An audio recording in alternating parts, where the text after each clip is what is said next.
है, अब ठीक है, इट्स राइट नाउ। ओके। तो दोस्तों, मैं एक ऐसे परिवार से बिलोंग करता था जहां एक बहुत ही संक्रामक रोग लगा हुआ था, और वो कंटेजियस रोग था नौकरी करने का। हमारे फादर एक्साइज इंस्पेक्टर थे, और हमारे दो अंकल थे, दोनों अंकल स्कूल के प्रिंसिपल थे, और इसी तरीके से हमारे परिवार में एक रोग लगा था नौकरी करने का। और शुरू से जैसा कि हम देखते हैं वही चीज हम फॉलो करते हैं। तो मुझे भी यही चीज लगा कि लाइफ में अगर सक्सेसफुल होना है तो नौकरी करनी पड़ेगी, और इसी का क्रम में मैं भी नौकरी में आ गया और जॉब करने लगा, बहुत अच्छी जॉब करने लगा। मैं एक एड एजेंसी में, एड एजेंसी आप समझते हैं, टीवी पे जो विज्ञापन आते हैं, न्यूज़पेपर में जो आते हैं, तो मैं उसके एड एजेंसी में एक ब्रांच मैनेजर था।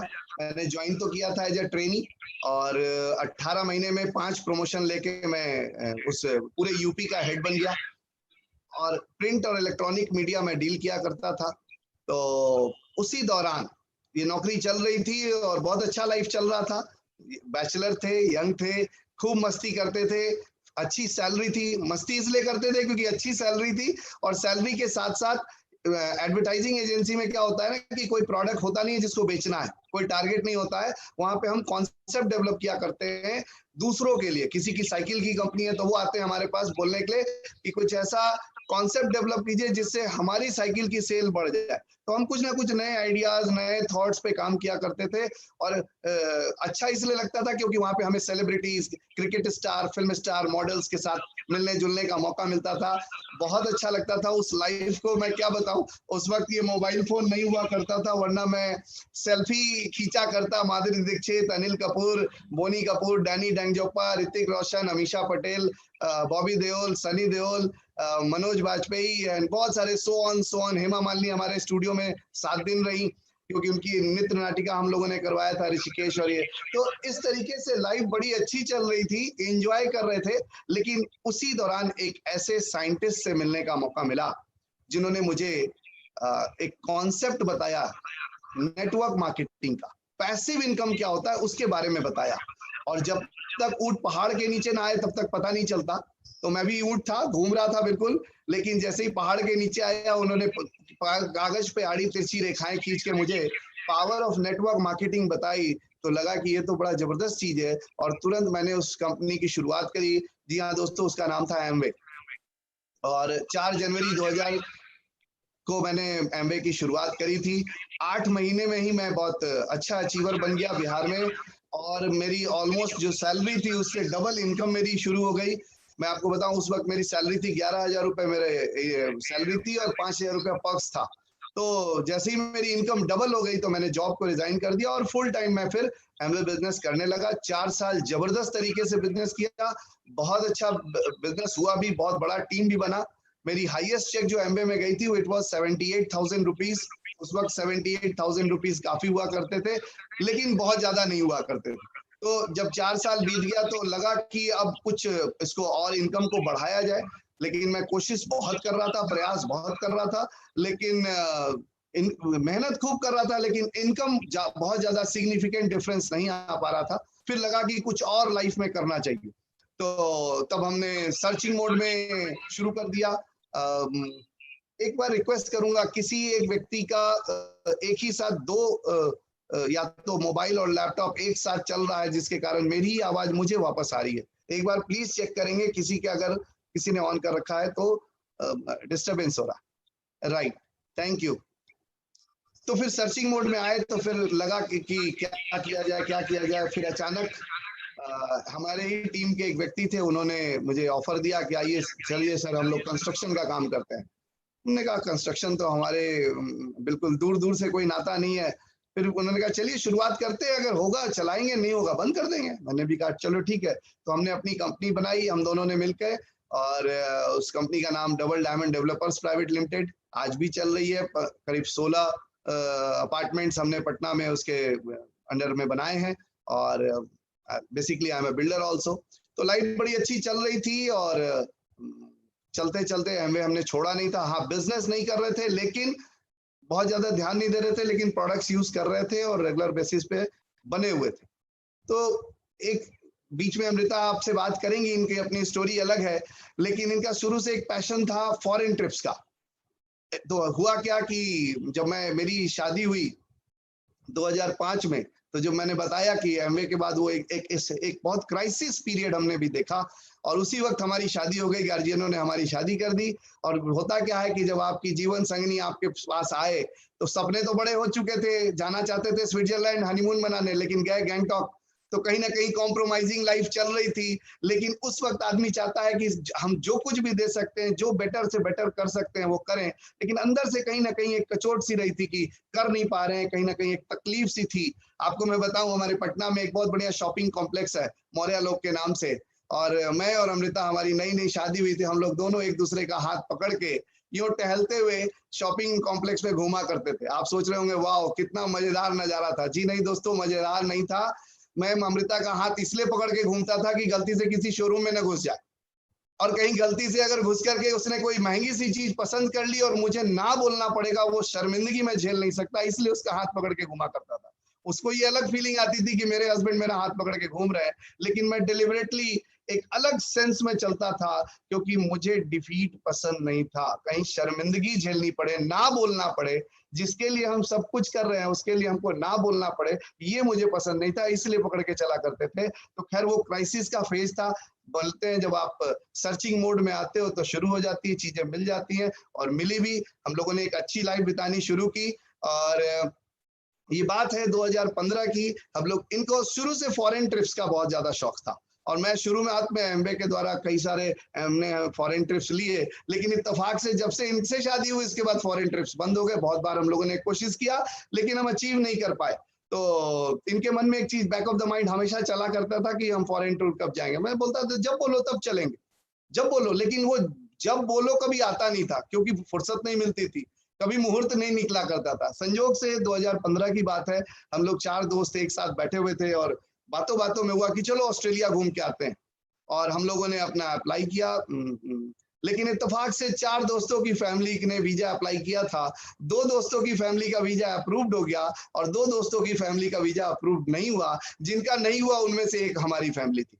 अब बड़ा मन खराब हो गया कि यार, मूड बनाए हुए थे कि ऑस्ट्रेलिया जाना है, बच्चे भी खुश थे, और अमृता तो खैर टॉप ऑफ द वर्ल्ड महसूस कर रही थी। लेकिन एकदम से मूड छोटा हो गया कि नहीं जा पा रहे, नहीं जा पा रहे। तो हमने भी कहा चलो कोई बात नहीं, प्लान बी करते हैं। वहां नहीं जा पा रहे तो क्या हुआ, इंडिया का सबसे खूबसूरत बीच गोवा है, गोवा घूम के आते हैं। तो हमने 17 दिन का मुंबई और गोवा का प्लान बनाया, और हम मुंबई घूमने गए 22 दिसंबर 2015। आज भी मैं बताऊं, वहां गए और खूब घूमे, मुंबई खूब घूमे, गोवा भी खूब घूमे। गोवा में एक छोटा सा इंसिडेंट हुआ कि उस वक्त मेरा बेटा छोटा था, लगभग 4 साल का, और हम लोग जैसे ही समुद्र में इन किए डे फर्स्ट, तो समुद्र में वो बॉल लेके आया, बोला पापा पापा मारिए इसको, मारिए। मैंने जैसे ही बॉल को मारा, तो बॉल के जस्ट नीचे इतना बड़ा स्टोन था, पत्थर था, और मेरा पैर यूं जाके लगा, और मेरी उंगली जो है फ्रैक्चर हो गई। फ्रैक्चर हुई, ब्लीडिंग शुरू हो गई, और मैं वहीं पकड़ के बैठ गया।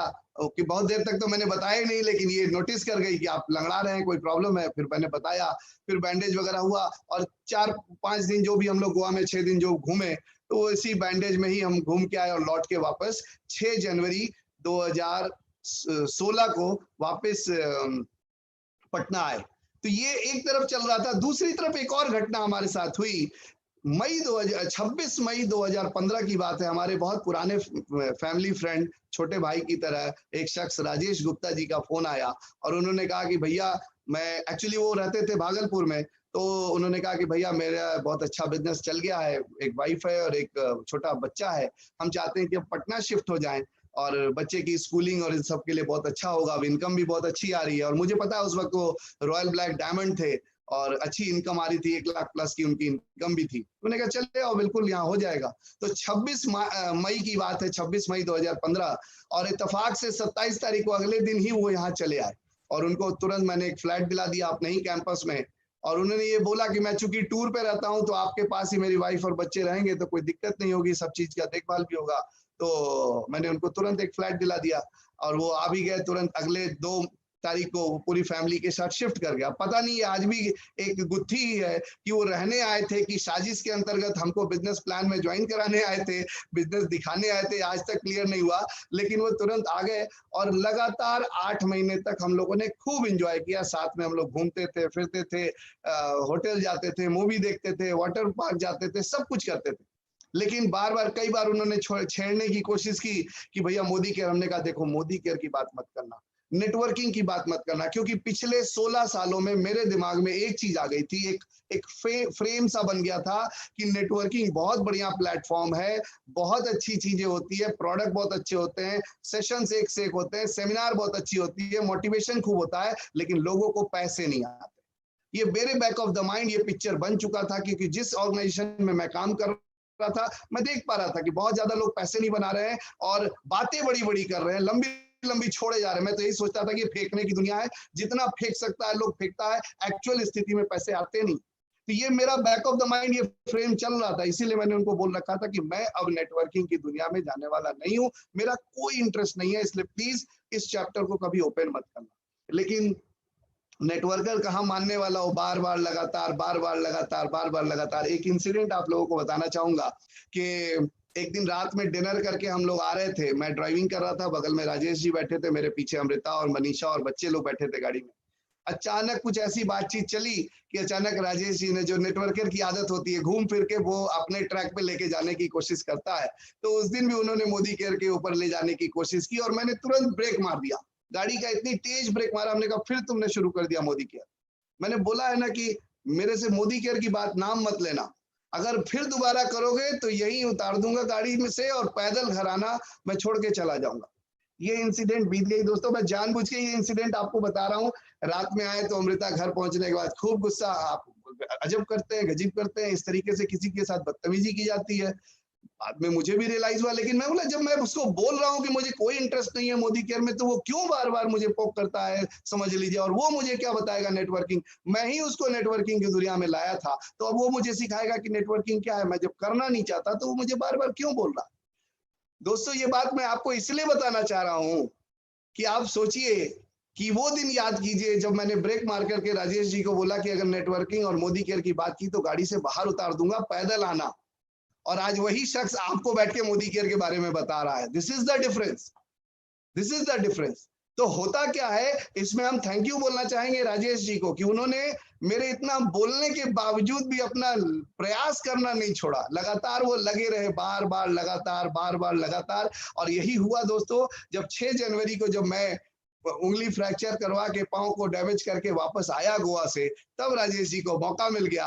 और उस दिन उन्होंने, मैं दोपहर में छत पे, जाड़े का दिन था, छत पे बैठा हुआ था और अचानक वो बोले भैया आज आपको मोदी केयर समझना पड़ेगा, एक बार समझ लीजिए। मुझे भी लगा बहुत दिन से बोल रहा है, चलो इसको मायूस नहीं करते हैं, और ऐसे भी आज मेरे पास कोई काम नहीं है, मैं कहीं जाने वाला नहीं हूँ, तो इसी बहाने टाइम पास हो जाएगा, चलो बोल।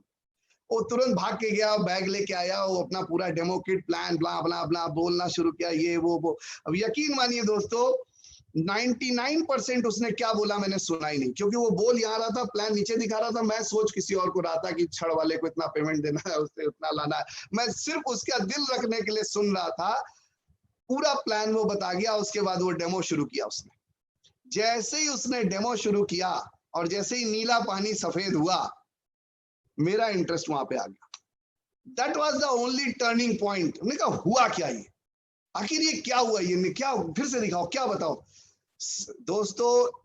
that day was 8th of January 2016। 8 जनवरी 2016 को मैंने प्लान देखा था, और दोस्तों उस 4 दिनों में लगातार, और 12 जनवरी को मैंने राजेश जी को कहा कि राजेश मैं ये प्लान से संतुष्ट हूं और ये मैं बिजनेस करूंगा। लेकिन आपको एक चीज मैं बता दूं, ये 8 जनवरी से 12 जनवरी का पीरियड का राजेश जी से पूछिएगा, कभी वो बताएंगे कि इतना लंबा प्लान और इतना लंबा डिस्कशन शायद किसी और प्रोस्पेक्ट ने नहीं खोपड़ी खाया होगा जितना मैंने खाया, एक एक चीज समझ के, ये बताओ क्या है, ये बताओ क्या है, ये बताओ क्या है। तो लेकिन फर्क ये है कि 5 दिन जरूर लगे मुझे, लेकिन 12 तारीख को जब मैंने राजेश जी को बोला कि मैं खेलेगा, मैं ये काम करूंगा, तो मैं सिंपल नहीं बोल रहा था, कहीं ना कहीं डिसीजन लेके बोल रहा था। और मैक्सिमम लोग यही गलती करते हैं, ज्वाइन तो कर लेते हैं इमीडिएट, हमारे और आपके बोलने पे इमीडिएट, लेकिन डिसीजन नहीं ले पाते। हमें फर्म डिसीजन लेना पड़ेगा, और डिसीजन लेने के बाद ही कहानी शुरू होती है। कोई हम कहीं की जाते हैं किसी जगह, सपोज हमने कोटा आना है, तो हम क्या करते हैं, टिकट करा लेते हैं, और स्टेशन पे जाके ट्रेन आ जाती है प्लेटफॉर्म पे, और सूटकेस लेके खड़े रहते हैं, और फिर बगल वाले से पूछते हैं जाएं क्या कोटा या ना जाएं, ट्रेन में चढ़े या ना चढ़े। बोलने पे चढ़ भी जाते हैं, तो चढ़ने के बाद सामने वाले से पूछते हैं ये ट्रेन कोटा जाएगी ना, ये ट्रेन पहुंचाएगी ना।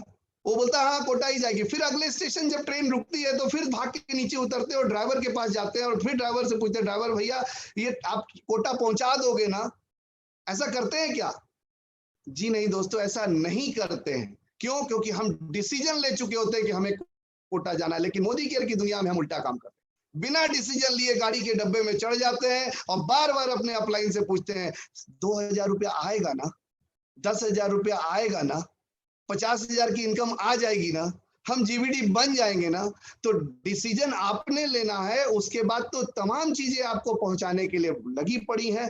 तो दोस्तों 8 जनवरी 2016 को हमने ये बिजनेस प्लान देखा, 12 जनवरी को हमने डिसीजन लिया, और 20 जनवरी से काम करना शुरू किया। आप सोच रहे होंगे कि इतना गैप क्यों है? मैंने इस नेटवर्किंग में 16 साल बिताए, मुझे पता है कि कैसे तैयारी की जाती है, तैयारी जीत की। तो अगर हम 1 सप्ताह के लिए नैनीताल घूमने जाते हैं, तो हम पूरी तैयारी करते हैं। तो मैं तो अपनी जिंदगी के सफर पे चलने वाला था, तो इसलिए मैंने पूरी फर्म डिसीजन लिया। 12 जनवरी को जब मैंने फर्म डिसीजन ले लिया, तो अगले 8 दिन हमने पूरी तैयारी की, और उस तैयारी के बाद 20 तारीख से खेलना शुरू किया। तो 20 तारीख से खेलने का क्या अलग वो पारी का मजा था, वो मैं आपसे शेयर करूंगा। लेकिन उससे पहले मैं चाहूंगा हमारी ब्यूटीफुल वाइफ अमृता, जिनके मोटिवेशन के कारण मैं इस बिजनेस में आया, तो मैं चाहता हूं कि वो आपसे बात करें। अमृता, बहुत अच्छा लग रहा है मुझे मनीष सर, अचला मैम, आपसे मिलकर, आपकी टीम के साथ मिलकर, और बहुत अच्छा लग रहा है कि मुझे ट्रैवल भी नहीं करना पड़ा, और मैं आज आप लोगों के सामने हूँ इस लॉकडाउन पीरियड के कारण। और ये जो पीरियड अभी हम चल रहा है हमारे आसपास, जो ये लॉकडाउन पीरियड, ये बहुत ही गोल्डन अपॉर्चुनिटी है हम सभी के लिए, क्योंकि मुझे लगता है कि इस पीरियड में हम जितना सीख रहे हैं और जितने अपने आप को निखार रहे हैं, उतना मौका शायद हमें पहले नहीं मिलता। तो जितने ज्यादा लोग हैं वो ये कोशिश करें कि ज्यादा से ज्यादा सीखें, क्योंकि अभी मैं जो बताने जा रही हूँ वो हमारे सीखने पे ही निर्भर करती है। तो मैं बेसिकली पटना में मेरी शादी हुई। मैं बिहार के एक छोटे से शहर छपरा से बिलोंग करती थी। मेरी जब पढ़ाई कंप्लीट हुई, तो मेरे घर वालों ने मेरी शादी के बारे में सोचा। उस वक्त मैं ग्रेजुएशन कर रही थी, और मैं बचपन से ही बहुत बड़ी ड्रीमर थी, तो मैं हमेशा सपने बहुत बड़े बड़े देखती थी। जब मेरी शादी की बातें चलने लगी घर में, तो उस वक्त मेरे सामने कई ऑप्शन थे कि डॉक्टर्स थे, इंजीनियर थे, एमबीए थे, तो एक ऑप्शन इनका भी था। तो मेरे घर वालों ने डॉक्टर इंजीनियर को छोड़ा और कहा कि ये जो लड़का है एमबीए में, ये बहुत घूमता है, फॉरेन ट्रिप्स पे भी जाता है, तो इसके साथ मेरी बेटी बहुत खुश रहेगी, क्योंकि ये लाइफ को एंजॉय करता है। तो उस वक्त हम लोगों ने डॉक्टर को मना किया, इंजीनियर्स को मना किया, कई रिलेटिव्स थे नाराज भी हो गए, और मैंने इनसे शादी की क्योंकि मुझे फॉरेन घूमना था। तो मैंने बचपन से ही बहुत बड़े बड़े सपने देखती थी, लेकिन शादी करने के पीछे बैक ऑफ माइंड वो था कि मुझे विदेश घूमना है, मुझे बहुत घूमना है। और मेरी शादी जब हुई, तो उस वक्त मेरे सारे लोग भी मुझे बहुत कहते थे कि अरे तेरे तो बहुत बढ़िया है शादी, विदेश घूमेगी और कहाँ कहाँ जाएगी। तो ये सब सुनती थी तो और भी मुझे अच्छा लगता था। तो इत्तेफाक की बात है कि जब शादी हुई, उसके बाद से फॉरेन ट्रिप्स बंद हो गए, और फॉरेन ट्रिप्स बंद हो गए, और जिंदगी बहुत ही नॉर्मल हो गई। जो चीजें देखकर मैंने डिसीजन लिया कि मैं डॉक्टर इंजीनियर को छोड़कर एक नेटवर्कर से मैंने शादी की, तो मुझे कहीं लगा कि अरे ये क्या हो गया। मैं गलत डिसीजन तो नहीं कहूंगी, क्योंकि मुझे एक ऐसे इंसान से मेरी शादी हुई जो बहुत ही अच्छे इंसान है, जिनके साथ रहकर मैंने वाकई में मुझे लगा कि सपने सच हो गए, और इस इंसान ने मुझे वो सब कुछ दिया जिसकी मुझे चाहत थी। तो कहीं ना कहीं समय सही नहीं था, लेकिन सपने बहुत बड़े थे। तो मैं हमेशा से कभी भी, चाहे मेरी सिचुएशन कुछ भी रहे, मैं चाहे छोटे से शहर से रहूं या मेरी स्थिति उस समय वैसी ना रहे, फाइनेंशियल भी हम उतने मजबूत नहीं थे, लेकिन मेरे सपने बहुत बड़े थे। हम पहले जिस कंपनी में थे वहां हमने बहुत सारे सेमिनार्स देखे, बहुत सारी मीटिंग की, ट्रेनिंग की, और हम बाइक से घूमते थे उस वक्त। फिर मेरी एक बेटी हुई, उस बेटी को घर पे छोड़कर हम जाते थे, तो वो सब चीजें जो हमने सीखी, तो उस वक्त हम सिर्फ सपने देखते थे और उसे विजुअलाइज करते थे। जैसे हम अगर किसी बड़े पिन की रिकॉग्निशन देखते थे तो हम ये इमेजिन करते थे कि हम वहां हैं। हम बाइक से घूमते तो थे लेकिन हमारी बातें बड़ी बड़ी थी। लेकिन कुछ चीजें थी जो अंदर से कचोट रही थी। पहली कि हम कभी फॉरेन ट्रिप क्वालिफाई नहीं कर पाते थे।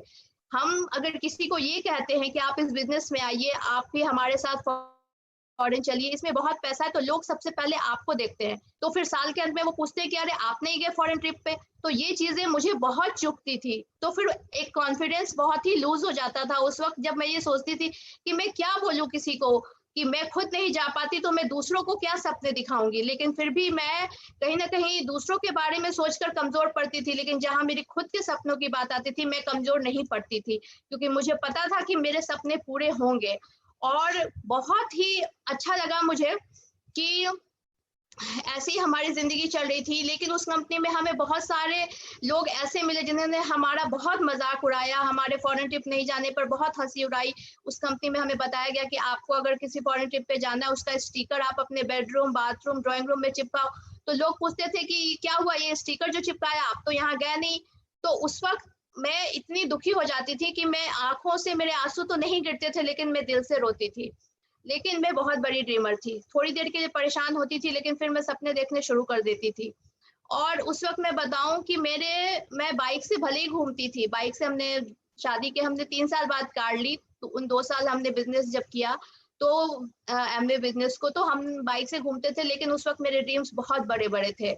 और मैं ये बताना चाहती हूँ कि जब मेरी शादी उसके जस्ट 1 महीने बाद हमने एक ड्रीम लिस्ट बनाई थी। अगर आप उस ड्रीम लिस्ट को पढ़ेंगे तो आप ये सोच सकते हैं कि हमारी क्षमता जिस चीज की नहीं थी, उस चीज को भी मैंने कागज पे लिखा। क्योंकि आपके अंदर ये हिम्मत होनी चाहिए कि जिंदगी में जो चीज आपके सामने नहीं है उसको भी आप लिखो। और वो एक दिन सच हो गया। आज शादी के 15 साल हो गए हैं, वो सारे सपने पूरे हो गए हैं। हम बाइक से घूमे, लेकिन हमने उस वक्त भी, मैंने अपने हस्बैंड को कहा कि आज जब मेरी शादी की 25वीं सालगिरह होगी तो हम लास वेगास में मनाएंगे। आप सोचिए कि हम कहाँ थे और हम क्या सोच रहे थे, क्योंकि हमें पता था कि हमारी मंजिल कहाँ, हमें जाना कहाँ है। तो उस 10 साल उस कंपनी में देने के बाद हमारा मोटिवेशन बिल्कुल डाउन हो गया था, लेकिन सपने वहीं जस के तस थे। फिर हमारी जिंदगी में राजेश गुप्ता सर आए। मैं धन्यवाद देती हूँ अपने upline mister Rajesh Gupta and Manisha Kanchan ma'am को, जिन्होंने हमें इस बिजनेस के बारे में बताया। जब उन्होंने इस बिजनेस के बारे में बताया तो उन्होंने कहा कि अगर आप इस बिजनेस को ज्वाइन कर लेंगे तो आपको साल में 1 लाख की इनकम आ जाएगी। तो मैं हंसी। मुझे लगा कि कोई भी नेटवर्कर तो ऐसे ही बोलते हैं, तो आप ज्वाइन कर लो, आपको तुरंत इतने पैसे आ जाएंगे। दोस्तों मैं बताऊं, मैंने उन पर विश्वास किया। मैंने जब प्रोडक्ट के डेमो देखे, मुझे प्रोडक्ट बहुत अच्छे लगे, क्वालिटी इतनी अच्छी, रेंज इतने कम। मैंने प्रोडक्ट को यूज करना शुरू किया और सर ने बिजनेस को शुरू किया। हमने 3 महीने में 1 लाख की इनकम पाई। तो आप समझ सकते हैं कि जिस इंसान ने मुझे ये कहा कि आप 1 साल में 1 लाख की इनकम पाओगे, वहां हमने 3 महीने में पाया। क्योंकि हम डिसाइड कर चुके थे कि इस कंपनी से हमें वो सारी चीजें लेनी है, सारे सपने पूरे करने हैं। सपने वही थे, हम भी वही थे। सिर्फ हमने अपना प्लेटफॉर्म बदला, अपने जोश और जुनून को वहां लगा दिया, अपने एक्शन को वहां लगा दिया, 100% अपना वहां दिया, और वो सारे सपने सच हो गए। मैंने जब अपना पहला फॉरेन ट्रिप क्वालिफाई किया, जिस कंपनी में मैं इतनी परेशान थी, जब मैं मोदी केयर में आई तो मेरा पहला फॉरेन ट्रिप जो था, तो मैं 50 लोगों के साथ गई थी। आप सोच सकते हैं कि ये क्या कंपनी है, इसने क्या दिया हमें। हम जो भी हैं, आप जो भी हम काम कर रहे हैं, जो भी बिजनेस कर रहे हैं, उस बिजनेस को करते हुए अगर इस बिजनेस में हम अपना थोड़ा सा भी वक्त दें तो हम कहाँ से कहाँ जा सकते हैं। तो मैंने सफलता की इतनी सीढ़ियां चढ़ी क्योंकि मैं अपने सपनों के साथ लगातार बनी रही।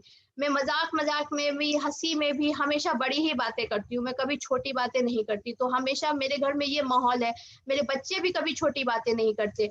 तो आप ही हमेशा इस चीज को फील कीजिए कि ये जरूरी नहीं है कि आज आप कहाँ हैं, ये जरूरी है कि आपको जाना कहाँ, आपकी मंजिल कहाँ है। ये बहुत जरूरी है और ये आपको डिसाइड करना होगा। जब मेरी शादी हुई, हमारे चेक्स कम थे, हम फाइनेंशियल उतने मजबूत भी नहीं थे, स्ट्रांग नहीं थे। लेकिन तब भी क्या मैंने ये सोचा कि अरे मैं क्यों ड्रीम लिस्ट बनाऊं, ये सपने थोड़ी पूरे होंगे, कुछ तो ऐसा दिख नहीं रहा। फिर भी मैंने अपने सपने बनाए, मैं अपने कॉन्फिडेंट को हमेशा हाई रखा और आज हम यहाँ हैं। क्योंकि कहीं ना कहीं भगवान भी ये देखता है कि आप जो सपने देख रहे हैं, आपकी मंजिल क्या है, तो वो उस मंजिल तक पहुंचने में आपकी मदद करता है और उसने जरिया के रूप में हमें मोदी केयर दिया। मैं थैंक्स कहती हूँ Modi care company, Sameer sir को, हमारी great upline Mrs Surekha ma'am को, great upline Mr Ravi Rastogi sir, Roshi ma'am, Rajesh sir, Manisha Kanchan ma'am, जिन लोगों के सहयोग से हम इस बिजनेस में हमने ये मुकाम पाया, इतनी जल्दी सक्सेसफुल हुए। लेकिन जो सबसे बड़ी चीज होती है ना दोस्तों, जो सबसे बड़ी ताकत होती है, वो हमारे इनर फीलिंग्स की होती है, वो हमारे ड्रीम्स की होती है। आपको कहीं किसी खूटे से बांध दिया जाए और आपका मन और दिल उसमें ना लगे, आपको लगे कि इससे आपके सपने पूरे नहीं हो सकते, आप वहाँ कुछ नहीं कर सकते हैं, आपको मोदी केयर के साथ अपने सपनों को जोड़ना होगा, सपने देखने होंगे, सपनों की लिस्ट बनानी होगी। क्योंकि आज अगर मैंने और मेरे हस्बैंड ने इतना लंबा सफर तय किया है, इतना इतना टाइम लगा हमें, लेकिन हमारे साथ क्या था, हमने 10 साल 15 साल पहले कभी सोचा भी नहीं था कि हम मोदी केयर कंपनी में आएंगे। भगवान ने हमें ये गिफ्ट दिया क्योंकि भगवान देखा कि अरे ये लोग जहां भी हैं, जिस पोजीशन में भी हैं, इनके सपने तो बड़े हाई है, इनके सपने को पूरा कैसे करें, तो उन्होंने हमें ये माध्यम दिया।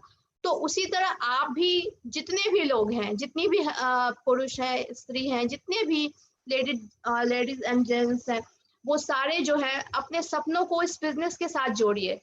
मैं एक बात बताऊं कि मेरा एक एक छोटा सा ही ड्रीम था, फॉरेन ट्रिप। किसी की जिंदगी में शायद ये बहुत मायने भी नहीं रखता, क्योंकि बहुत की जिंदगी में बहुत की अच्छी हाई एजुकेशन मायने रखती है, एक बेटी की शादी मायने रखती है, अपना खुद का मकान मायने रखता है। ये तो कोई एक छोटी सी चीज थी, लेकिन मैंने इस चीज को जरिया बनाया अपनी जिंदगी को सफल बनाने का। इस एक फॉरेन ट्रिप के जरिए इस कंपनी ने मुझे इतने पैसे दिए हैं, तो मैंने ये सोचा कि मैं फॉरेन ट्रिप के सपने देख रही थी, कंपनी ने तो मुझे करोड़पति बना दिया। तो ये सब क्यों हुआ? मैंने अपने सपनों में तो सिर्फ फॉरेन ट्रिप्स ही चाहा था, लेकिन इस कंपनी ने मुझे करोड़पति बना दिया। इतनी बड़ी पहचान, इतना मान सम्मान, इतना रिकॉग्निशन, एक सेलिब्रिटी होने वाली फीलिंग, और आज हम इस बिजनेस में इतने सफल हैं। और सबसे अच्छी चीज जो लगती है, इस सबसे अच्छी चीज जो मुझे इस बिजनेस में लगी कि मुझे इस रेडियो पे इनवाइट किया गया इंटरव्यू के लिए।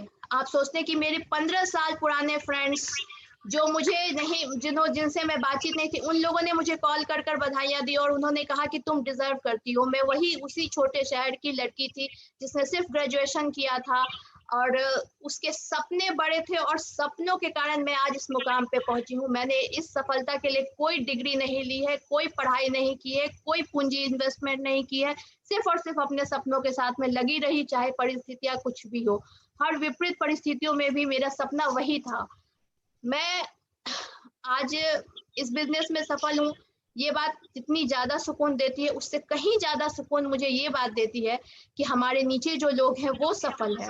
जब उनके चेहरे देखती हूँ, जब उनको सफल होते हुए देखती हूँ, तो लगता है कि इस जिंदगी में मैंने वो सब कुछ कर लिया जो शायद कोई सोच भी नहीं सकता। दोस्तों, इस दुनिया में बहुत सारे लोग ऐसे हैं जो अच्छे कर्म करते हैं, लेकिन इस दुनिया में ये जो हमारा ये मोदी केयर सिस्टम है, जो बिजनेस अपॉर्चुनिटी है, ये एक ऐसी अपॉर्चुनिटी है जो आपको एक अच्छा इंसान भी बनाती है। कोई भी प्रोफेशन ऐसा नहीं है जहां आप अपने डाउन लाइन्स को सफल होते हुए देख सकते हो, लेकिन इसमें हमने जब अपने डाउन लाइन को सफल होते देखा, उन्हें सफलता के राज बताए, तरीके बताए, उनके साथ खड़े रहे, तो ये चीजें हमें इतना मोटिवेट करती हैं कि एक छोटा सा ड्रीम था, उसको माध्यम बनाकर जब हम जिंदगी में आगे बढ़े और कहां से कहां हमने अपनी जिंदगी में इस सफलता को पाया। तो बहुत ही अच्छा लग रहा है कि मैं तो सबसे यही कहती हूँ कि हो सकता है आपका कोई भी रीजन हो, आपके कोई भी सपने हो, आपकी कोई इच्छा हो, जिसको माध्यम बनाकर आप मोदी केयर में आए हो, जिसके कारण आप मोदी केयर कर रहे हो, लेकिन इस बिजनेस को करने के लिए जो दूसरी सबसे इम्पोर्टेंट चीज होती है ना, वो होती है जोश और जुनून। क्योंकि जब सर ने इस बिजनेस को किया था, तो उस 3 महीने में इन्होंने कब लंच किया, कब डिनर किया, मुझे कुछ नहीं पता। ठंड की रात में ये 4 बजे सुबह घर आते थे, 2 बजे रात में आते थे, खाना टेबल पे पड़ा रहता था, ये नहीं खाते थे, क्योंकि इनका जोश था और जुनून था कि हमें इस बिजनेस से करना है, लेना है। तो अपने ड्रीम के साथ अपने जोश और जुनून को जब प्लग कर देंगे तो बिल्कुल सक्सेसफुल हो जाएंगे और बहुत जल्दी सक्सेसफुल हो जाएंगे। और मैं बहुत ही दिल से आप लोगों के लिए दुआ करती हूँ कि आप जो भी इसमें हैं आगे बढ़िए और अपने सपनों की एक लिस्ट बनाइए। ये फर्क नहीं, इस बात से कोई फर्क नहीं पड़ता है कि स्थिति कहाँ है। जब मैंने अपने सपनों की लिस्ट बनाई थी तो मुझे खुद नहीं पता था कि ये कब पूरे होंगे, बस लिख दिया था कागज पे, वो सारे सपने पूरे हो गए। 150 की लिस्ट बनाई थी अपने, 150 में हमारे 100 से ज्यादा सपने पूरे हो चुके हैं। और हम जब मैंने लिस्ट बनाई थी तो शायद मैं खुद, मुझे विश्वास नहीं होगा उस वक्त कि ये सारे सपने पूरे होंगे। तो अब बारी आपकी है, आपके सपनों को पूरा करने की है। मैं चाहती हूँ कि आप जल्दी से जल्दी सक्सेसफुल हो, आगे बढ़े और अपने जोश और जुनून को झोंक दीजिए इस बिजनेस को करने में, अपने सपनों को पूरा करने के लिए। आपका एक सपना पूरा होगा, ये मोदी केयर उससे कहीं गुना ज्यादा और कई सारी चीजें आपको एडिशनल देगी। मैंने फॉरेन ट्रिप के लिए बिजनेस शुरू किया था, यकीन मानिए दोस्तों इस बिजनेस ने मुझे करोड़पति बना दिया। तो आपका रीजन कुछ भी हो सकता है, आप माला माल हो सकते हैं, अपने सपने पूरे कर सकते हैं और वो हर चीज पा सकते हैं जिसके लिए आपने इस बिजनेस को शुरू किया था। Thank you, all the best. बहुत बढ़िया अमृता, वेरी गुड, फैंटास्टिक। भाभी धन्य हो भाभी, वाह। Thank you sir. आज पहली बार आपको सुनने का मौका मिला भाभी, कब से सुनने की बहुत थैंक यू मैम। सुनने की इच्छा थी और आज पहली बार सुकून से सुन पाए। बहुत ही अच्छा लगा आपकी स्टोरी और आपके ड्रीम्स और action plan. Thank you ma'am. Dynamite भाभी, डायनामाइट भाभी है। Thank you sir, thank you. समझ में आ गया भाभी, अनूप जी की शक्ति समझ में आ चुकी है। Thank you sir. की ताकत समझ। थैंक यू भाभी, बहुत अच्छी बात बताई। हाँ सर प्लीज। दोस्तों मैंने बताया जैसा कि 20 जनवरी से हमने काम शुरू किया और एक बहुत बढ़िया कन्वर्सेशन था जो अभी अमृता ने आपको बताया। मुझे आज भी याद है, रात का टाइम था, अमृता ड्राइंग रूम में हम लोग बैठे थे, अमृता मटर छील रही थी, मैं कुछ पेपर वर्क कर रहा था और राजेश जी हमारे यहाँ बैठे हुए थे और राजेश अमृता से बातचीत कर रहे थे और मैं कुछ अपना काम कर रहा था। तो उन्होंने बोला भाभी भैया बहुत बढ़िया कर लेंगे इस बिजनेस में, बहुत जल्दी 1 लाख की इनकम पे पहुंच जाएंगे। तो मैंने राजेश से, मेरा कान खड़ा हो गया, मैंने कहा बताओ कब तक पहुंच जाएंगे? तो उसने बोला भैया आप 3 महीने में पहुंच जाएंगे।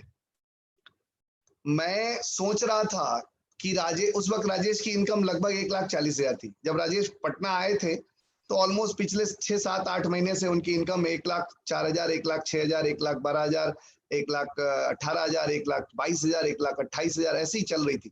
तो जिस मंथ हमने शुरुआत करी उस महीने राजेश जी का चेक 1,40,000 का था।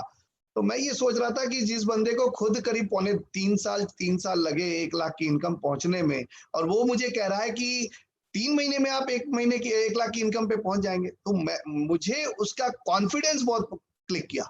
ओ माय गॉड, इतना।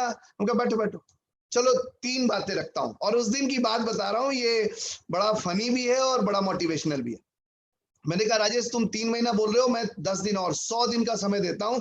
अगर 100 दिन में अगर 1 लाख की इनकम पे नहीं पहुंचे तो आपसे लोग बोलते हैं ना, अच्छा मेरी कार नहीं आई तो, मेरा बिजनेस नहीं चला तो, है ना, आपसे पूछा करते हैं। मैं मोदी केयर शुरुआत कर दी और मेरे सपनों का चेक नहीं आया तो, राइट। तो मैं ऑलरेडी 16 साल से नेटवर्किंग में था, उसके बावजूद भी मैं ये क्वेश्चन कर रहा था अगर 100 दिन में मेरा 1 लाख का इनकम नहीं आया तो, राइट। तो मैंने ये क्वेश्चन पूछा, मैंने बोला राजेश अगर नहीं आया तो मैं ये बिजनेस कंटिन्यू नहीं करूंगा। बोला मंजूर है, डन। ओ माय गॉड, मैं उसके कॉन्फिडेंस को देख के हिल गया। बोला डन, इमीडिएट बोला डन।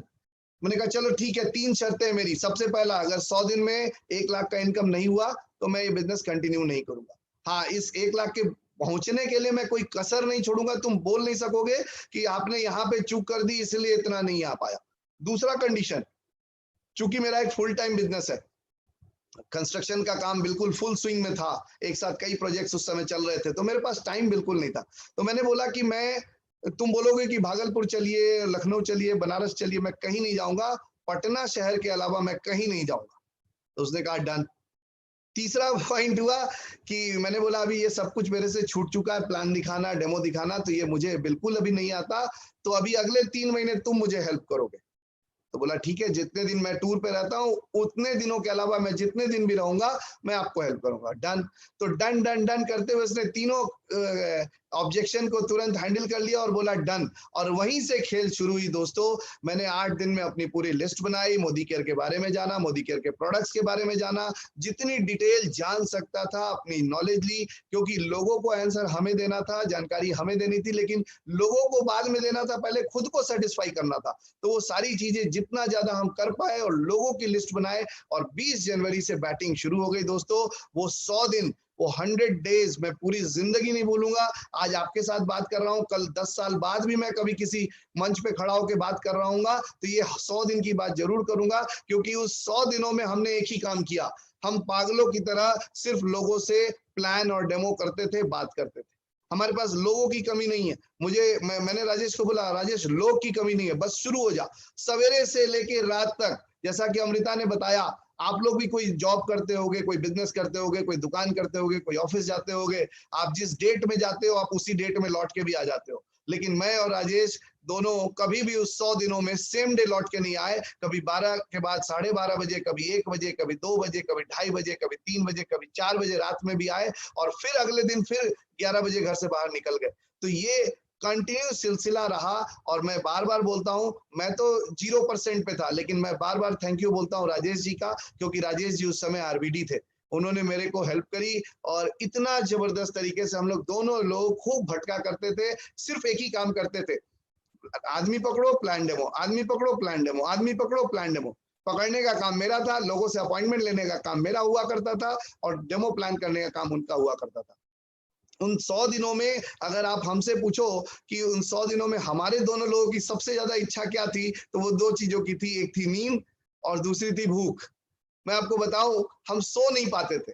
अगर एक प्रोस्पेक्ट के यहाँ डेमो प्लान करके जब दूसरे के यहाँ जाते थे, तो मैं राजेश को बोलता था, राजेश सो जा, अभी 40 मिनट लगेगा उसके घर पहुंचने में। और राजेश एक नींद मारा करता था और मैं यूं गाड़ी चलाया करता था ऐसे। और फिर जब वहां पहुंच जाते थे तो राजेश डेमो प्लान कर रहा होता था और मैं सोफे पे बैठ के एक पावर नैप मार लिया करता था।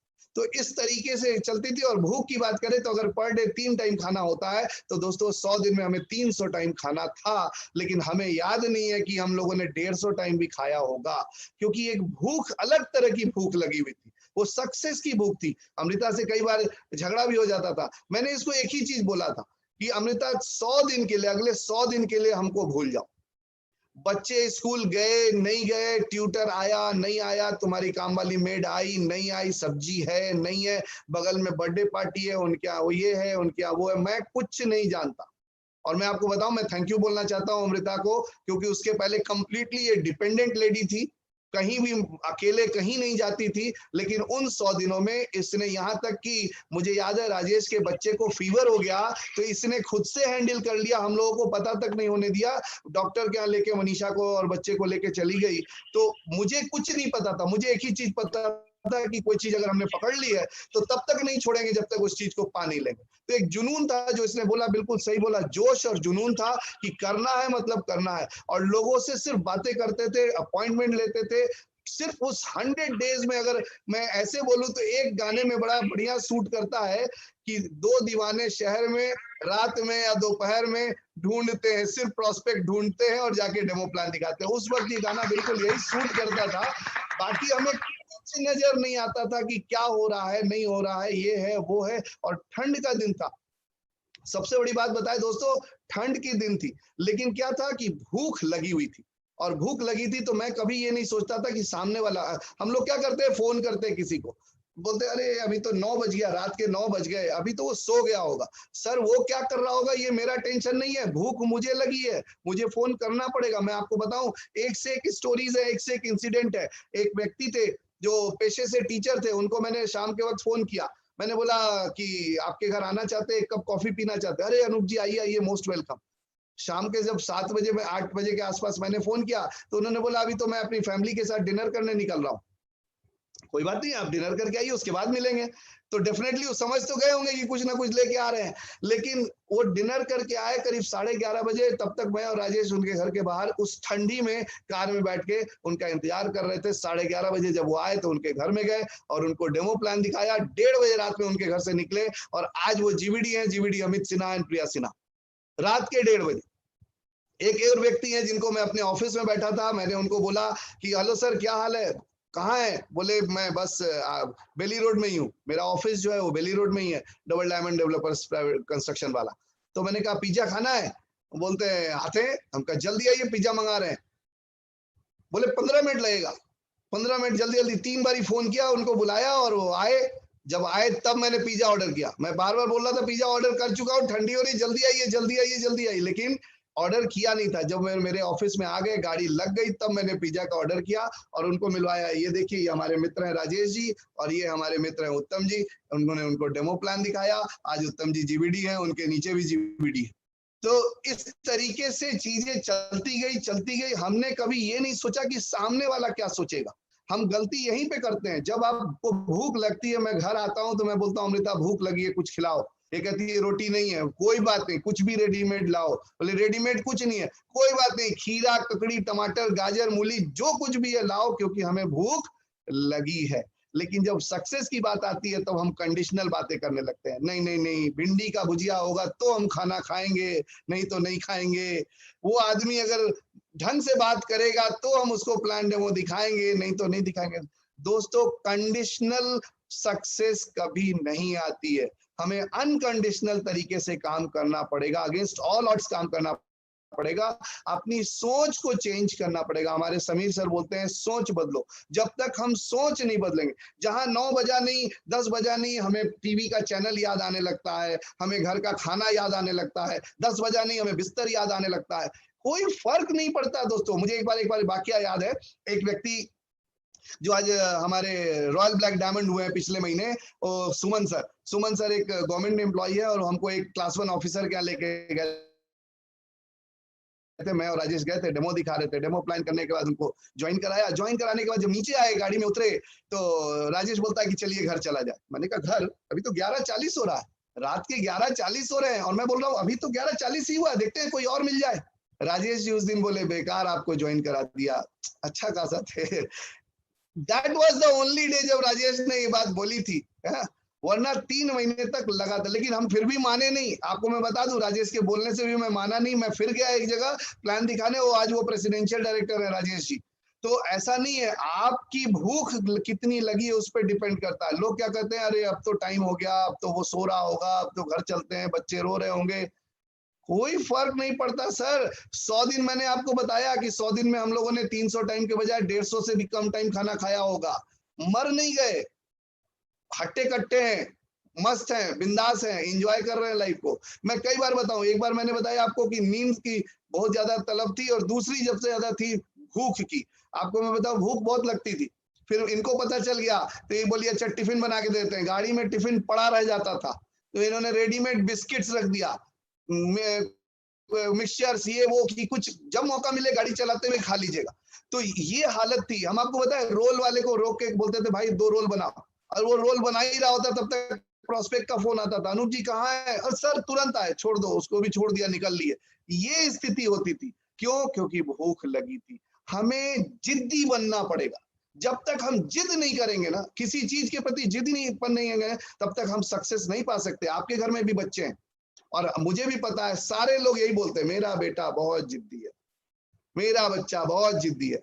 बधाई हो, आपके घर में पैदा हो गया गलती से, वरना तो मैक्सिमम हम और आप तो रंछोड़ ही थे, हर बात में टाल जाते हैं। कोई बात नहीं, मिल गया तो ठीक, नहीं तो कोई बात नहीं। एक बड़ा अच्छा स्टोरी है कि एक बार इंडियन प्रेसिडेंट अमेरिका गए और अमेरिकन प्रेसिडेंट के साथ उनका कॉफी पे एक मीटिंग था।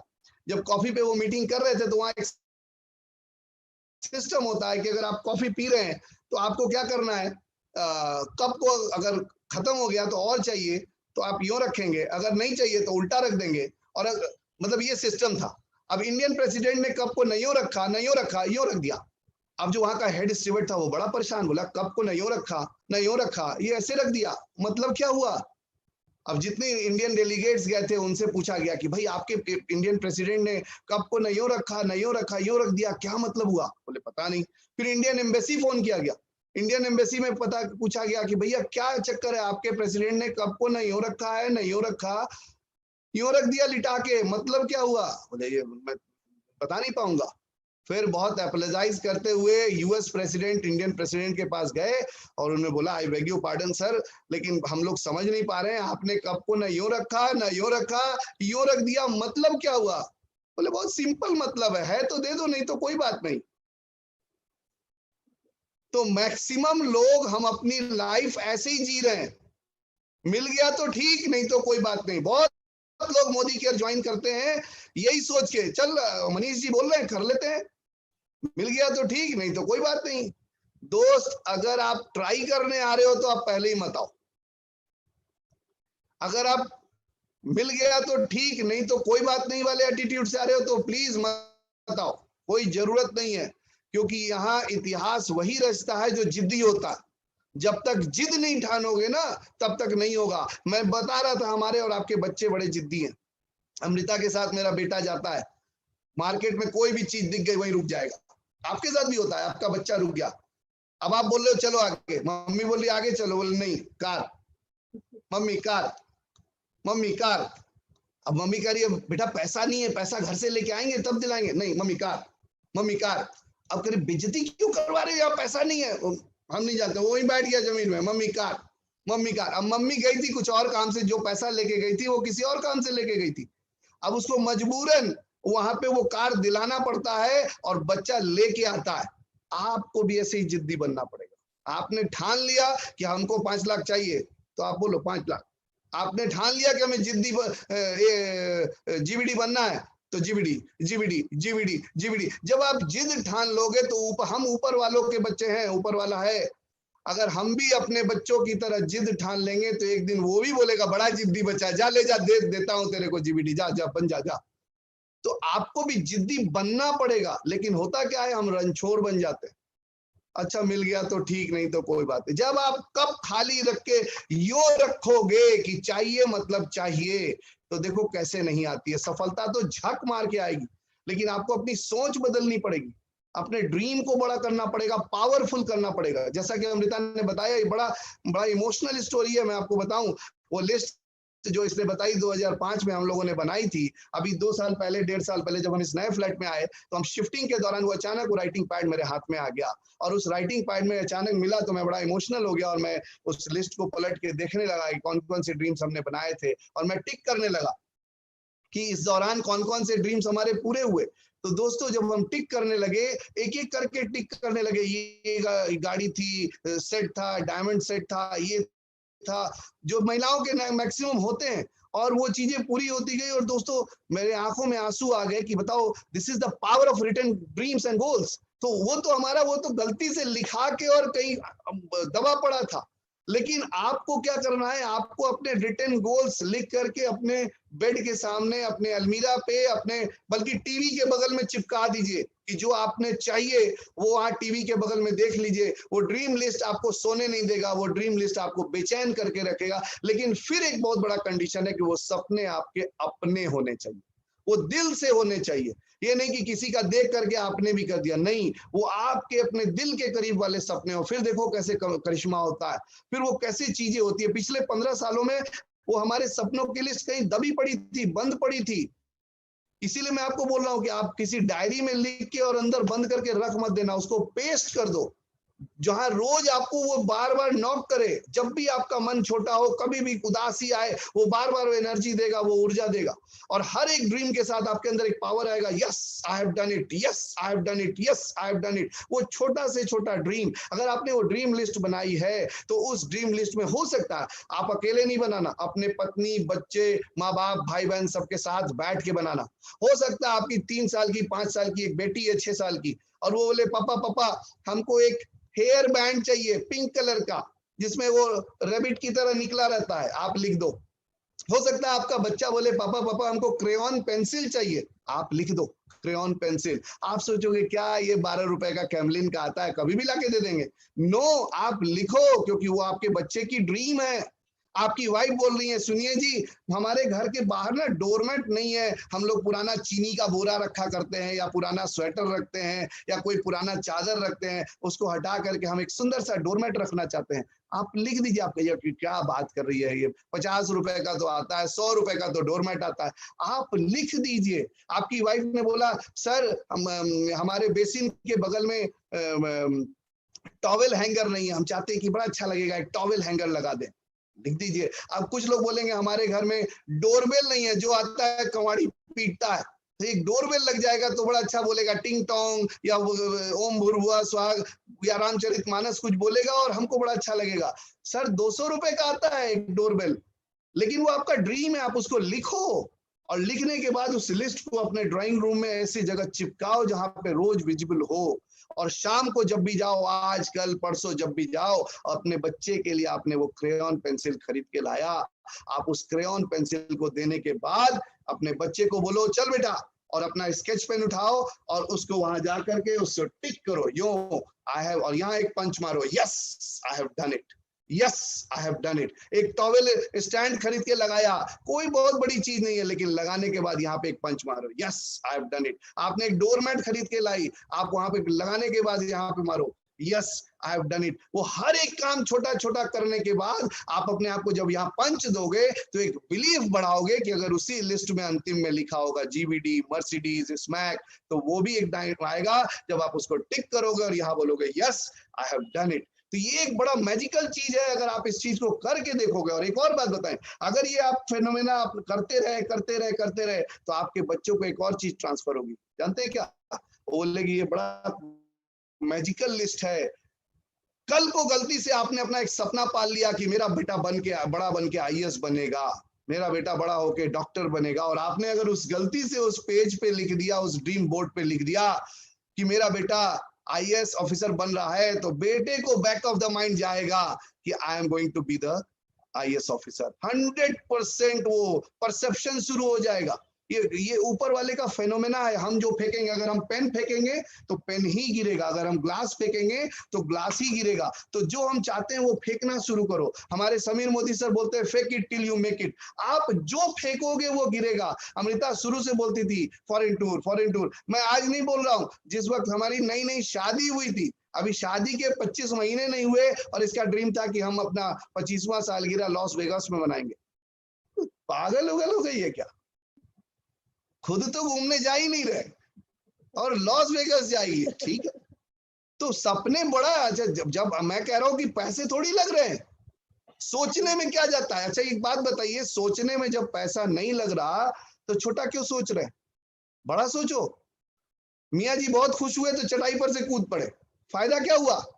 अगर सोच में ही कूदना है तो कुतुब मीनार से कूदो, चटाई पर से क्यों कूद रहे हो? तो इसमें सोचने में कोई पैसा नहीं लग रहा, तो हमें अपनी सोच को बदलना पड़ेगा।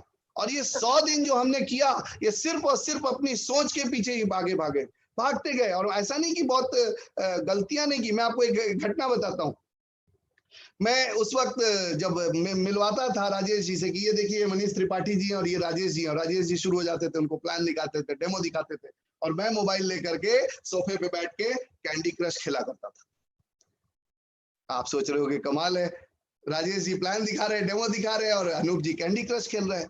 ऐसा नहीं है, गलतियां हमसे भी हुई हैं, लेकिन हमें एहसास हुआ कुछ दिन, 10 दिन, 15 दिन बाद हमें एहसास हो गया कि नहीं मैं ये गलत कर रहा हूँ। मेरा अपलाइन डेमो कर रहा है, प्लान दिखा रहा है, और मैं कैंडी क्रश खेल रहा हूँ।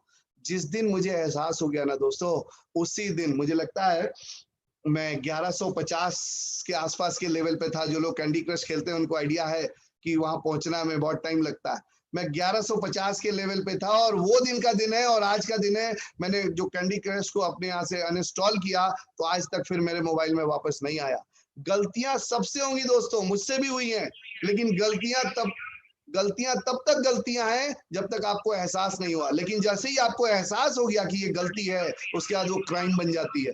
तो आपको क्राइम नहीं करना है, गलती कर रहे हैं तो कोई बात नहीं, चलेगा, लेकिन जिस दिन एहसास हो गया तो वो क्राइम में बदल जाता है। आपको क्राइम नहीं करना है। मैंने सीखना शुरू किया। मैंने राजेश को बोला, राजेश एक काम कर, कल से डेमो मैं दिखाऊंगा, तू प्लान दिखाना। मुस्कुराने लगा, बोला ठीक है भैया। मैं सीखने लगा, मैं डेमो करने लगा, फिर मैं प्लान दिखाने लगा, करते गया। लेकिन एक कमिटमेंट थी मेरी। जब मैंने 3 कंडीशन राजेश को बोला था तो मैंने साथ में एक और लाइन बोली थी कि ये 3 महीना अगर तुमने सपोर्ट कर दिया तो फिर पूरी जिंदगी तुमको कभी तुमसे टाइम नहीं मांगे। और दोस्तों सुनिए कहानी कैसे शुरू हुई। 20 जनवरी 2016 को हमने बिजनेस की शुरुआत करी। पागलों की तरह लोग ढूंढा करते थे, लोग डेमो प्लान। 13 दिन में मैं डायरेक्टर हो गया। 19% पे था जब 20 जनवरी को शुरू किया। 31 जनवरी जब महीने का एंड हुआ तो मेरा जो चेक आया वो 7800 रुपए का था, 7800। 19% पे 7800 का चेक इसलिए आया क्योंकि डे 1 से स्ट्रक्चर बहुत बढ़िया था। मेरे पास रवीश जी का कॉल आया, हमारे ग्रेट अपलाइन रवीश एंड रोशी रस्तोगी, हम लोग बहुत पुराने फ्रेंड्स हैं एमवे के टाइम में साथ में। तो रवीश जी ने कहा कि अनूप जी डे 1 से आप अपना स्ट्रक्चर जीवीडी वाला बना देंगे। ठीक है बना देंगे। तो पहले ही महीने हमने सबसे पहला अपना 14 लेग खोला और फिर उस 14 लेग को ड्राइव कर एक साथ ड्राइव करना शुरू किया दोस्तों। और करते गए, एक से एक लोग मिलते गए, बस जुनून था, करते जाना है। जैसा कि मैंने बताया आपको, 13 दिन में मैं डायरेक्टर हो गया, 40 दिन में मैं ईडी हो गया। फरवरी का महीना जैसे ही बीता मेरा ईडी कंप्लीट हो गया, ED with 2 LPV legs. Check आया 59,000 रुपीज का। 40वें दिन ही 59,000 रुपए का चेक शुरू हो गया। फिर अगला महीना मार्च आया, मार्च में मैं एसईडी हो गया, SED with 3 LPV legs and 1,85,000 PGBB। क्यों? क्योंकि स्ट्रक्चर बहुत बढ़िया था। और चेक आया 85,000 रुपए का। और अगला महीना अप्रैल मंथ, जब अप्रैल मंथ आया मैं प्लैटिनम हो गया, चेक आया 1,04,000 रुपए का। और 100 दिन के अंदर अनूप एंड अमृता का चेक जो है गेंद बाउंड्री लाइन पार हो गई और अनूप और अमृता मोदी केयर में इन कर गए। क्यों? क्योंकि कंडीशन यही था कि हमें 100 दिन के अंदर अंदर 1 लाख रुपए का इनकम पाना है। तो जो आप फेंकोगे, जो मैंने बोला, जो आप फेंकोगे वही आएगा। Thank you so much. जो मैंने बोला कि आप जो फेंकोगे वही गिरेगा। तो हमने फेंका कि मुझे 100 दिन में चाहिए, मुझे 100 दिन में चाहिए, मुझे 100 दिन में चाहिए। उसके लिए चाहे जो कुछ भी हो मैं प्राइस पे करने को तैयार था। फिर अगले महीने अप्रैल के बाद मई, अगले महीने में प्रेसिडेंशियल हो गया और इसी तरीके से शुरुआत हो गई। 4 महीने में मैं प्रेसिडेंशियल डायरेक्टर हो गया और आगे फिर दिसंबर में मैं अगस्त में मैं CDD हुआ, क्राउन डायमंड डायरेक्टर। दिसंबर में मैं RBD हुआ और अगले अगस्त में मैं GBD हो गया। और 17 महीने में मैं GBD बन करके और लाइफ को एंजॉय करने लगा। और अगले ही साल स्मैक का भी मेंबर बन गया। तो कहने का मतलब यह है कि जब आप किसी चीज को जुनून की हद तक लेके जाओगे, जब तक आपके अंदर कोई ये कीड़ा नहीं घुसेगा ना, तब तक कुछ नहीं होगा। लोग क्या करते हैं? बहाने बनाते हैं। दोस्त, बहाने बनाने से कुछ नहीं होगा। खुदा ने उस कौम के हालात नहीं बदले, ना हो एहसास जिसको अपने होने का। आपको अपना खुद का एहसास होना चाहिए। दोस्तों 2 चीजें होती है, एक होती है ज्ञान और एक होता है एहसास।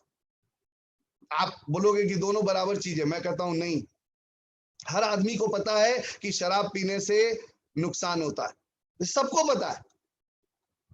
लेकिन एहसास उस बच्चे को है जिसका बाप रोज शराब पी के आता है और रात में मारपीट करता है, घर में तोड़फोड़ करता है। ज्ञान सबको है दोस्तों, लेकिन उस बच्चे को एहसास है कि इस शराब पीने से क्या नुकसान होता है। तो दोनों 2 चीजें दोस्तों, आपको एहसास करना पड़ेगा। जब तक ये एहसास नहीं होगा ना, कुछ नहीं परिवर्तन होने वाला। आप किसी व्यक्ति से पूछो, किसी से भी पूछो, बल्कि मैं तो कहूंगा कि अपने आप से भी पूछ सकते हो। आप किसी व्यक्ति से जब पूछोगे और भाई क्या हाल है, तो मनीष जी वो क्या बोलेगा? बहुत बढ़िया। सेम क्वेश्चन फिर से रिपीट करो अगले ही सेकंड, और भाई क्या हाल है? ठीक है। अगेन सेम क्वेश्चन, और भाई क्या हाल है? कट रहा है। अगेन सेम क्वेश्चन, भाई क्या हाल है? क्या बताएं यार। अगेन सेम क्वेश्चन 5वीं बार, भाई क्या हाल है? अगली बार वो आपके कंधे पे सिर रख के रोने लगेगा। क्या बताएं, क्या कष्ट है, क्या बताएं। बच्चे का एडमिशन कराना है, EMI देना है गाड़ी का, नौकरी पे आफत पड़ा है, ये है वो है, ब्ला ब्ला ब्ला, सबकी फटी पड़ी है, लेकिन दिखावे के लिए। Oh my god. अभी मैं बैंगलोर में काम कर रहा था last to last month. Corona बंदी के पहले मैं 1 सप्ताह के लिए बैंगलोर में काम कर रहा था। जब आपके यहाँ कोटा में सेमिनार था, मैं नहीं आ पाया था। उस दिन बैंगलोर में लैंड किया ही और अचानक पता चला कि स्मैक की मीटिंग है। मैंने राहुल सर को फोन किया कि सर अभी just I have landed here. बोले कोई बात नहीं, यू कंटिन्यू विद। तो मैं जब बैंगलोर में काम कर रहा था, मुझे मैक्सिमम लोग यही मिल रहे थे, Anoop ji you know I am leading a good life, maximum लोग मुझे यही बोल रहे थे, Anoop ji I am leading a good life, I am leading a good life. दोस्त एक बात बताना चाहूंगा, good life is the biggest enemy of great life. जो आदमी गुड लाइफ बिता रहा है वो ग्रेट लाइफ पे कभी जा ही नहीं सकता। जो बंदा 7,000 रुपए पे संतुष्ट हो गया, जो बंदा 10,000 रुपए पे संतुष्ट हो गया, जो बंदा 20,000 रुपए कमा रहा है और संतुष्ट हो गया, जो बंदा 50,000 रुपए कमा रहा है और संतुष्ट हो गया, वो 5 लाख रुपए तो कभी पा ही नहीं सकता, 10 लाख रुपए तो कभी पा ही नहीं सकता, क्योंकि वो संतुष्ट हो गया। He is leading a good life. तो good life is the biggest enemy of great life. तो आपको डिसाइड करना है कि आप गुड लाइफ पाना चाहते हो या ग्रेट लाइफ पाना चाहते हो, ये आपको डिसाइड करना है। ये सब कुछ आपके माइंडसेट पे डिपेंड करेगा दोस्तों। मैं जिस दिन मोदी केयर में आया था, I was a GVD. I have started Modi care as a GVD. Day 1 से हमारी सोच थी, मैंने आपको बताया हमारा एक 100 डेज हुआ था और मैं प्लैटिनम हुआ था और रिकॉग्निशन प्रोग्राम था, और मैं उस दिन बैठ के तैयार हो रहा था और राजेश जी को मैंने उसी दिन बोला था कि राजेश जब मैं आरबीडी जाऊंगा तो मेरा ड्रेस ये रहेगा, मैं स्टेज पे रिकॉग्नाइज हो रहा हूँ, मेरा ये ड्रेस रहेगा। मैं जिस दिन जीवीडी जाऊंगा मेरा स्टेज पे रिकॉग्निशन हो रहा होगा, मेरा ड्रेस ये होगा। ऑलरेडी आई हैव टोल्ड, क्योंकि मुझे पता था, मैं विजुअलाइज कर रहा था कि आई एम गोइंग जीवीडी। आपको भी मैंने जो बोला, आपको ट्रेन में बैठने से पहले डिसाइड करना पड़ेगा। इट वाज प्री डिसाइडेड कि हम और आप आज जूम पे मीटिंग कर रहे होंगे। मुझे लगता है 10 दिन पहले मनीष जी ने हमसे टाइम लिया था, तो ये 10 दिन पहले ही ये डिसाइड हो गया था कि हम और आप जूम पे ऐसे बातचीत कर रहे होंगे। ये तो बाकी बीच में प्रोसेस हो गया। तो आपको भी आज डिसाइड कर लेना है कि आप 1 लाख रुपया कमाने के लिए आए हो कि 5 लाख रुपया कमाने के लिए आए हो, अपनी कौन सी सपनों की कार लेने के लिए आए हो, जीवीडी बनने के लिए आए हो, आप स्मैक में जाने के लिए आए हो। ये आज आपको डिसाइड करना है। बाकी तो प्रोसेस है, और प्रोसेस में 2 महीना ज्यादा भी लग सकता है, 2 महीना कम भी लग सकता है, क्या फर्क पड़ता है।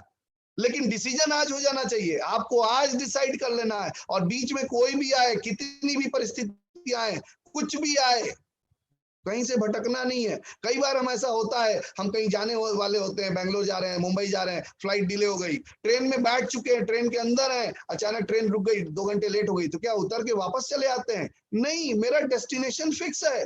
तो आपको भी अपना डेस्टिनेशन फिक्स करना पड़ेगा, फर्म जीवीडी बनना पड़ेगा, फर्म डिसीजन लेना पड़ेगा। मैं ये नहीं फोर्स करूंगा कि आप जीवीडी का ही डिसीजन लो, जिस रीजन से आप आए हो। अमृता ने बताया हम लोग फॉरेन टूर के कारण आए थे, क्योंकि फॉरेन टूर का क्रेज था, और यही कारण है कोई भी ट्रिप मिस नहीं करते, बिल्कुल नहीं करते। और मैं सबको यही बात बोलता हूं कि सब कुछ करना, लेकिन मोदी केयर के द्वारा मिलने वाला कोई भी ट्रिप नहीं मिस करना। तो ये सिंपल सी चीज है। और ये जो पीरियड, कोरोना पीरियड चल रहा है ना, ये आप एक बात और याद रखना, एक बड़ी अच्छी चीज बता रहा हूं। मनीष जी, एक बहुत अच्छी फिल्म आई थी शोले, हमेशा आपको दिखेगा, अक्सर शो आता है the making of Sholay, the making of Dilwale Dulhania ले जाएंगे, द मेकिंग ऑफ बाहुबली। ये जो कोरोना पीरियड आया है ना, ये कोरोना पीरियड हमारे और आपके लिए आया है, ये बात ध्यान रखना। इस कोरोना पीरियड में आपकी स्टोरी बन रही है। ये जो पीरियड है, अभी पिछला ऑलमोस्ट 45-47 दिन बीत चुका है, अगला और हो सकता है 100 दिन बीतेगा।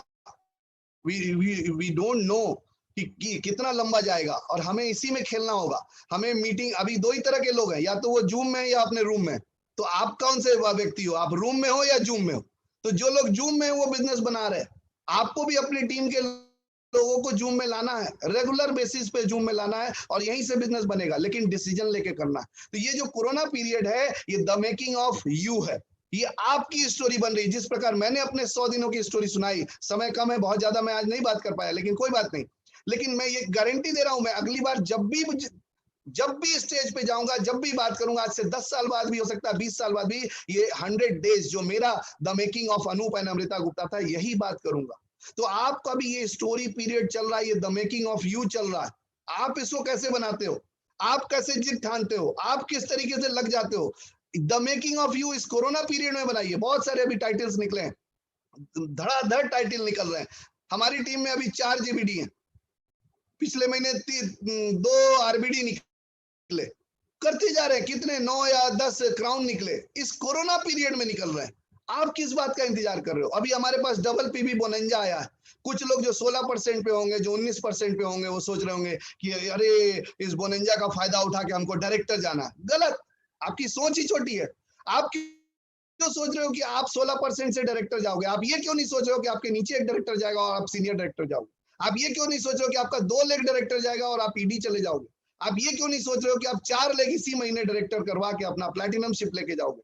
ये आपको सोचना है, बड़ा सोच रखना है दोस्तों। जब तक हम बड़ा नहीं सोचेंगे ना, तब तक कुछ नहीं होगा दोस्तों। और मनीष जी एक बात बताएं, आपने हेलो, हाँ सर।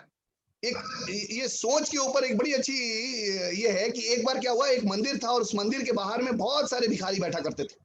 तो एक बार क्या हुआ, एक बंदा था, उसने क्या किया, गलती से एक भिखारी को नोट के बजाय एक लॉटरी का टिकट डाल दिया और इत्तेफाक से वो लॉटरी निकल गई, वो 1 करोड़ की लॉटरी निकल गई। अब तो पूरा हंगामा हो गया। वो जो भिखारी था वो तो बड़ा खुश, अब पूरे मीडिया वाले आ गए, उसका शूटिंग करने लगे, इंटरव्यू लेने लगे। बोला अरे वाह, आप तो बड़े लकी हैं, आपने तो 1 करोड़ का लॉटरी निकल गया, अब आप क्या करेंगे? बोला इसका एक मैं मंदिर बनवाऊंगा। बोले क्या सोच है, क्या बात है, भगवान के दर पे पाया है तो भगवान को ही समर्पित करेंगे, बहुत सुंदर सोच है आपकी। बोला ऐसा कुछ नहीं है, अभी जब मैं जहाँ बैठता हूँ वहां बहुत सारे भिखारियों के बीच में बैठना पड़ता है, मैं वहां मंदिर बनवा के अकेले बैठ के भीख मांगूंगा।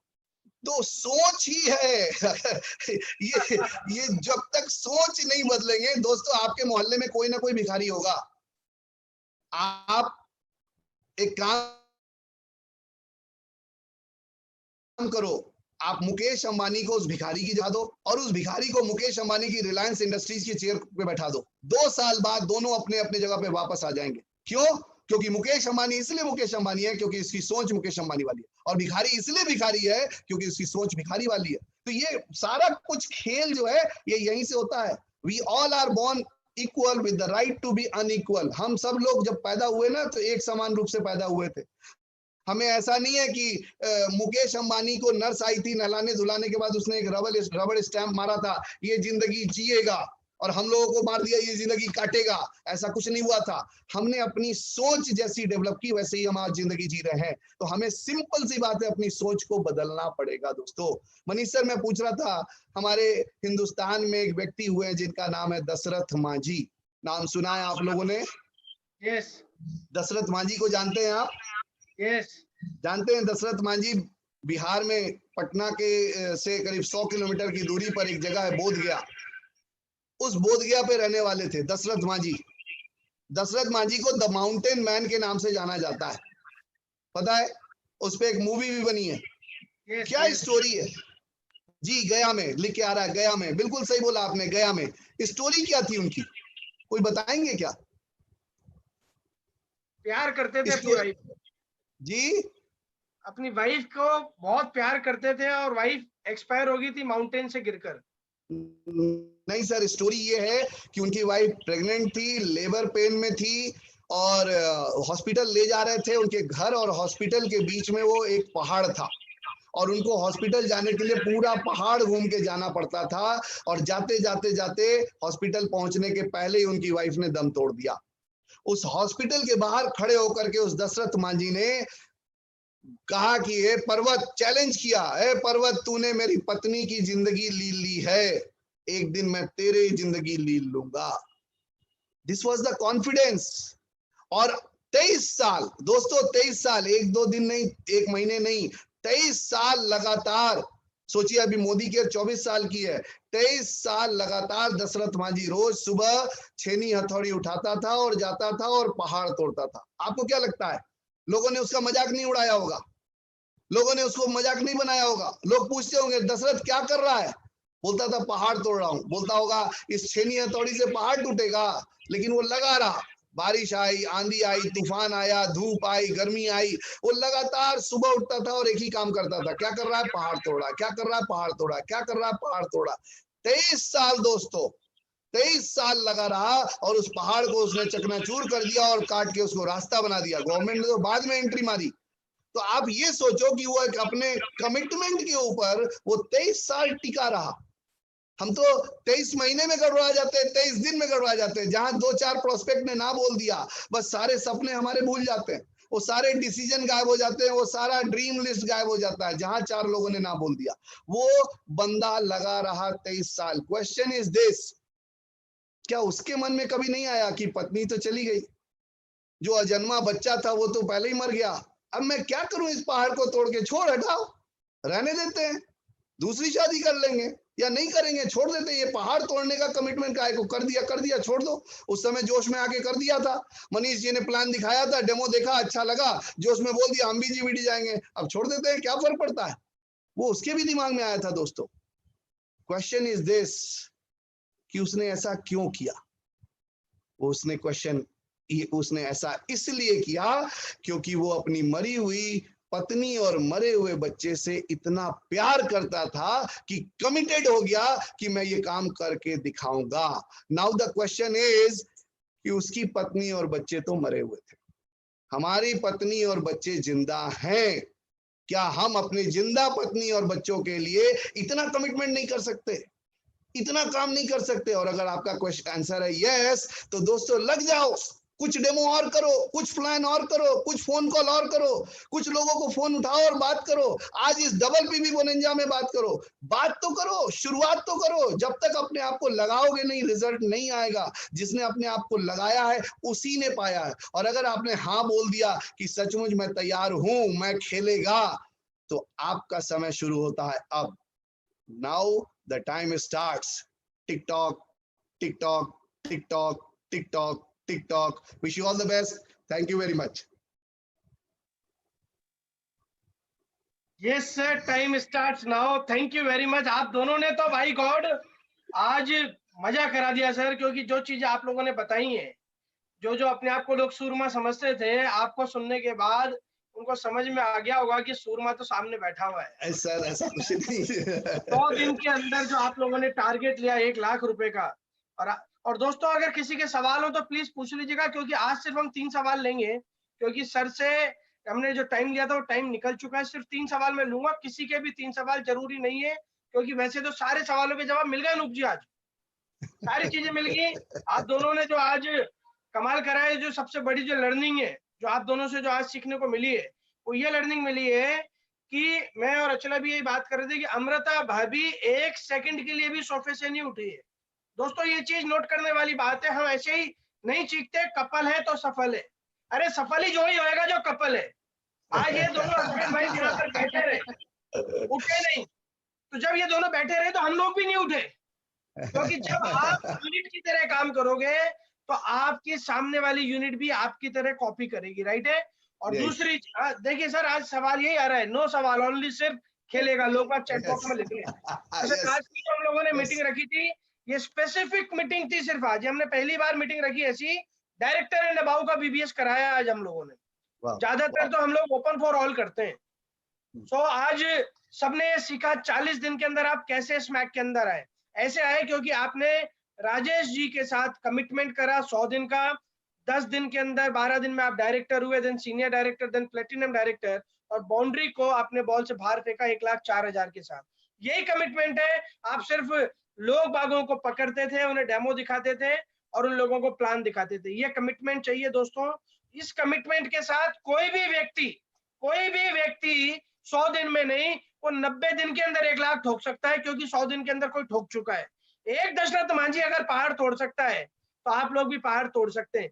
बट उसके लिए क्या होना पड़ेगा, जो भाभी ने जो बोला अभी, आपको उसके लिए जिद्दी होना पड़ेगा, आपको जुनूनी होना पड़ेगा, आप लोगों को आपके सपने सामने लिखने पड़ेंगे। आज मेरे को समझ में आ गई है अनूप जी, सपने मैंने भी बहुत सारे लिख रखे हैं, और ये मान के चलो 90% सपने पूरे हो गए, 10% बच रहे हैं, वो हो जाएंगे। अब 10% में सपना, एक सपना सर अनूप सर मेरा ये है कि जब एक दिन ऐसा आना चाहिए डायरेक्ट सेलिंग का कि कोई डायरेक्ट सेलिंग का लीडर मरे तो उसका लाइव कवरेज आना चाहिए आज तक और दूरदर्शन और हर चैनल के ऊपर, क्योंकि वो व्यक्ति करोड़ों लोगों की जिंदगी बदल रहा है। बट वो समय अभी नहीं है, बट वो एक दिन आएगा, वो जरूर वो दिन आएगा। तो इस सपने कुछ बच रहे हैं जो जरूर पूरे होंगे। बट एक चीज समझ में आई, उन सपनों में करेक्शन ये है कि बेटी को अगर हेयर बैंड चाहिए तो वो चीज भी लिखनी है साला, वो पिंक कलर का बैंड लिखना है, और पिंक कलर का बैंड जब दिलाओ और दिलाने के बाद स्केच पेन से टिक कराना है और बोलना यस यस डन इट।